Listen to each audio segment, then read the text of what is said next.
Hello friends, तर आज आपण बनवणार आहोत एक मस्त असा पदार्थ.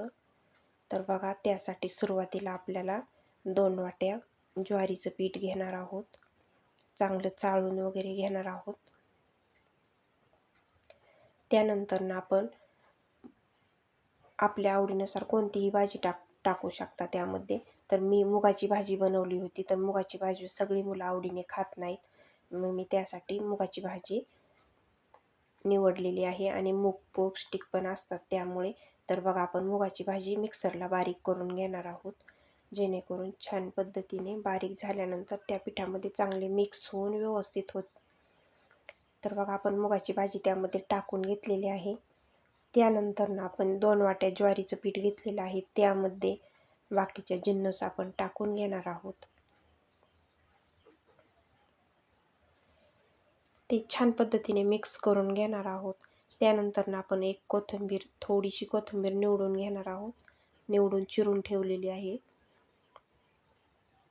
त्यानंतर आपण त्या मिश्रणामध्ये आता काही पदार्थ ॲड करणार आहोत. सुरुवातीला आपण जिरी, ओवा,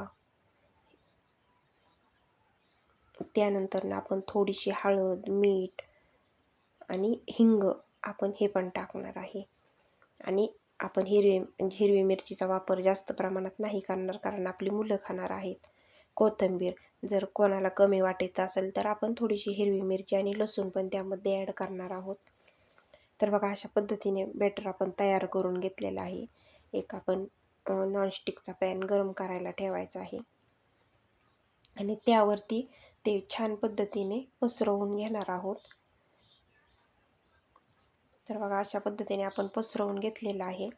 तर माझ्या चॅनलला नवीन रेसिपी पाहण्यासाठी सगळ्यांनी सबस्क्राईब करायचं आहे, लाईक करायचं आहे. माझ्या रेसिपी आवडत असतील तर मला कमेंट करून सांगायचं आहे.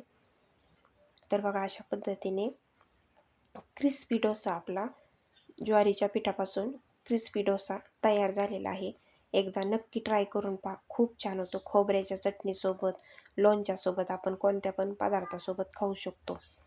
तर बघा, असा बनवलेला आहे, एकदम खमंग असा झालेला आहे. मुलांनी तर खूप आवडीने खाल्लेला आहे. तुम्ही पण नक्की एकदा ट्राय करून पहा. थँक्यू.